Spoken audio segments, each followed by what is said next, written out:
ఆయన రాజకీయాన్ని ఇష్టపడతారు. అనుక్షణం రాజకీయాలే ఆలోచిస్తారు. ఓ రకంగా చెప్పాలంటే రాజకీయాన్ని శ్వాసిస్తారు. ఫైనల్ గా ఆ రాజకీయాలను శాసిస్తారు. ఇలాంటి విపత్కర పరిస్థితులనైనా ఎదుర్కొని విజేతగా నిలవడంలో ఆయన తర్వాతే ఎవరైనా. అందుకే చంద్రబాబు స్టైల్ ఆఫ్ పాలిటిక్స్ వేరు. లేకపోతే ఏ నాయకుడైనా 50 ఏళ్ల రాజకీయ ప్రయాణం అంత సులభమవుతుందా?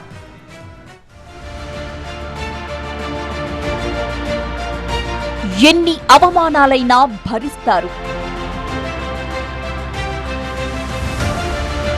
ఎన్ని అవాంతరాలైనా ఎదిరిస్తారు. ప్రతి సంక్షోభం ఆయనకో సోపానం. అధికారం లక్ష్యం, అభివృద్ధి ధ్యేయం. 40 years ఇన్ పాలిటిక్స్. సాధారణంగా చంద్రబాబు చెప్పే మాట ఇది. కానీ ఆ మాట అలా అంటుండగానే మరో 10 ఏళ్లు గడిచిపోతున్నాయి.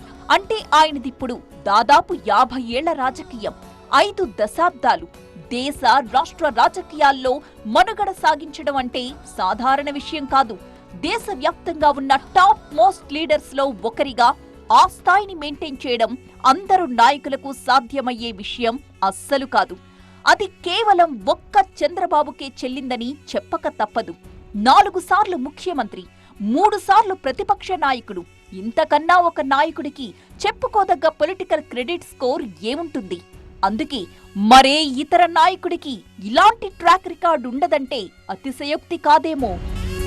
విద్యార్థి నాయకుడిగా మొదలై అంచెలంచెలుగా ఎదిగిన చంద్రబాబు అర్ధ శతాబ్ద రాజకీయ ప్రయాణం అంత సాఫీగా ఏం సాగలేదు. అడుగడుగునా సంక్షోభాలు ఎదుర్కొన్నారు. ప్రతి సంక్షోభాన్ని బలంగా తిప్పికొట్టి సోపానంగా మార్చుకుని మరింత దూకుడుగా ముందుకు వెళ్లారు. అందుకే ఇప్పుడు ఈ స్థాయిలో ఉన్నారు. 1978లో తొలిసారి ఎమ్మెల్యేగా గెలిచి కాంగ్రెస్ ప్రభుత్వంలో మంత్రిగా పనిచేసిన చంద్రబాబు ఆ తరువాత ఎన్టీఆర్ స్థాపించిన తెలుగుదేశం పార్టీలో చేరారు. ఆ తరువాత రాజకీయంగా వెనుదిరిగి చూడని బాబు పార్టీలో కీలక నేతగా ఎదిగారు. 1985లో నాటి ముఖ్యమంత్రి ఎన్టీఆర్ గుండె శస్త్రచికిత్స కోసం అమెరికాకు వెళ్లినప్పుడు అప్రజాస్వామికంగా సీఎం పీఠంపై కూర్చున్న నాదెండ్ల భాస్కర్ రావును దింపేయడంలో చంద్రబాబు కృషిని తక్కువ చేయలేం. పార్టీ సభ్యులతో కలిసి గవర్నర్ ముందు పరేడ్ నిర్వహించిన చంద్రబాబు 31 రోజుల్లో మళ్లీ ఎన్టీఆర్ ని సీఎం పీఠంపై కూర్చోపెట్టారు. 1995 ఆగస్టు సంక్షోభం మొదలు ఆయన రాజకీయ జీవితమంతా సవాళ్లే. వాటిని ధైర్యంగా ఎదుర్కోవడంలో ఎక్కడా వెనుకడుగు వెయ్యలేదు.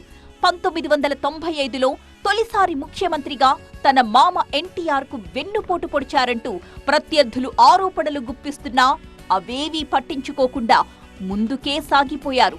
ఆ పరిస్థితి ఎందుకొచ్చిందనే విషయాన్ని అటు పార్టీ శ్రేణులకు, ఇటు ప్రజలకు సరి అయిన రీతిలో కన్వే చేయగలిగారు చంద్రబాబు.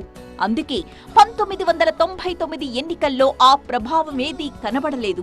చంద్రబాబు నేతృత్వంలో మరోసారి తెలుగుదేశం విజయ దుందుభి మోగించింది. తన చాణక్యంతో సొంతంగా రెండోసారి ముఖ్యమంత్రిగా బాధ్యతలు చేపట్టిన చంద్రబాబు పాలనతో తనదైన మార్కును చూపించారు. తనకు మాత్రమే సాధ్యమయ్యేలా వినూత్నమైన నిర్ణయాలతో ముందుకెళ్లారు. 2004లో కూడా మరో ఉపద్రవం నుంచి బయటపడ్డారు చంద్రబాబు. తిరుమల అలిపిరి దగ్గర మావోయిస్టులు పెట్టిన భారీ మందుపాతర పేలుడులో దాదాపు మరణం అంచుల వరకు వెళ్లినంత పనైంది. అంతెత్తున ఎగిరిపడ్డ కారులోంచి రక్తమోడుతున్న బట్టలతో సాదాసీదా సంఘటన మాదిరి ఆయన బయటకు రావడం ఆయన సంకల్ప బలం ఎంత గట్టిదో కళ్లకు కడుతుంది. అలాంటి పరిస్థితుల్లో మరోసారి పార్టీలో తలెత్తిన సంక్షోభాన్ని ఆయన గట్టిగానే ఎదుర్కొన్నారు. పార్టీని చేజిక్కించుకునేందుకు కొంతమంది చేసిన ప్రయత్నాలను గట్టిగా తిప్పికొట్టారు కూడా. ఆ తరువాత జరిగిన ఎన్నికల్లో ఓటమి పాలైన ఆయన పొలిటికల్ చరిష్మా మాత్రం అంతకంతకు పెరిగిందే తప్ప తగ్గలేదు. ఎన్ని అవమానాలు ఎదురైనా భరించారు, ఎన్ని అవాంతరాలనైనా ఎదిరించారు. ప్రతి సంక్షోభాన్ని సోపానంగా మలుచుకుని మరింత పైపైకి ఎదిగారు. అందరు నాయకుల్లా అధికారమే లక్ష్యంగా ఆయన అడుగులు వేసినా అంతిమంగా అభివృద్ధే ధ్యేయంగా ఆయన పయనిస్తారన్నది ప్రత్యర్థులు సైతం ఒప్పుకోవలసిన సత్యం.